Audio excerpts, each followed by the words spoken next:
Mr. Tanaka had retired from teaching nearly a decade ago.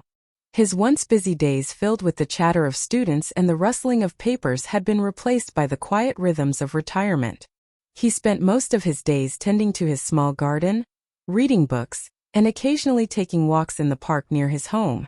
Life had slowed down, and although he appreciated the peace, there were moments when he missed the energy and purpose that came with teaching. One crisp autumn afternoon, while Mr. Tanaka was out walking through the park, he heard a voice calling his name from behind. He turned around and saw a woman in her early 30s smiling at him. It took him a moment, but recognition slowly dawned on his face. It was Hannah, one of his former students, someone he had not seen in years. She had been one of his brightest pupils, always curious and eager to learn, with a spark of determination that had set her apart from the others. "Mr. Tanaka, it's been so long," Hannah said as she approached him, her smile wide and warm.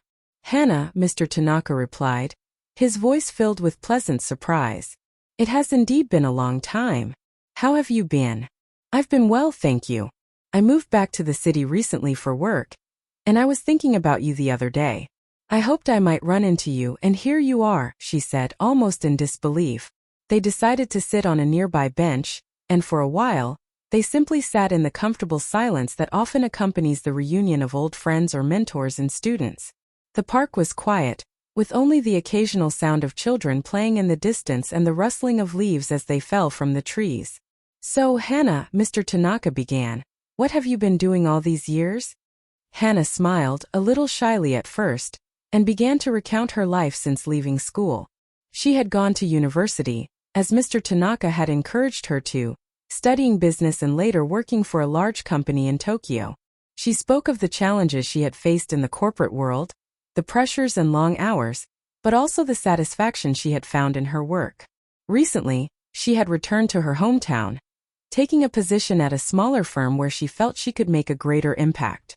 "But," she added thoughtfully, "there were many times when I felt lost. I wondered if I was on the right path. I thought of you often during those moments, Mr. Tanaka. Your advice, your lessons, they helped me more than you might realize."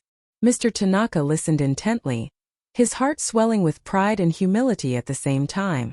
He had always believed in the importance of teaching beyond the textbook, offering guidance that could help his students navigate the complexities of life, not just exams. "I'm glad to hear that, Hannah," he said after a pause. "But it sounds like you've done well for yourself despite the challenges." "I'm proud of you." Hannah looked down, a flicker of uncertainty in her eyes. "Thank you. But sometimes I wonder, did I make the right choices? Did I live up to the potential you saw in me?" Mr. Tanaka smiled gently. "Hannah, life is not a straight line. It's full of twists and turns, and sometimes the path we take isn't the one we planned. But that doesn't mean it's the wrong one. What matters is that you keep moving forward, that you stay true to yourself and learn from each experience. You've faced difficulties, but you've also found your way through them. That is what defines success, not just reaching some predetermined goal." Hannah seemed to reflect on his words for a moment. "I suppose you're right. I often forget that the journey is just as important as the destination." "Exactly," Mr. Tanaka replied. "When I was your teacher, I wanted to help you and your classmates find your own paths, not just give you the answers. I always believed that you would succeed, not because you were the smartest but because you had the perseverance to keep going." Hannah smiled, feeling a warmth she hadn't felt in a long time. There was something about Mr. Tanaka's presence, his calm wisdom, that reassured her. She realized that, even though she had left school many years ago, the lessons he had taught her were still with her, guiding her through the uncertainties of adult life. As they continued talking, their conversation shifted from career and life choices to more personal topics. Hannah told Mr. Tanaka about her family, how her parents were doing, and how she had recently become an aunt. Mr. Tanaka, in turn, spoke of his own family, sharing stories about his grandchildren and the joys of watching them grow up. The sun began to set, casting a warm golden light over the park. The two of them sat quietly for a moment, watching the leaves fall and feeling the cool breeze brush against their faces. "Hannah," Mr. Tanaka said after a long pause, "I'm grateful you found me today. It reminds me of why I became a teacher in the first place. To see my students grow, to know that in some small way I helped them along their journey. It makes everything worthwhile. I'm the one who should be grateful, Mr. Tanaka. Hana replied softly.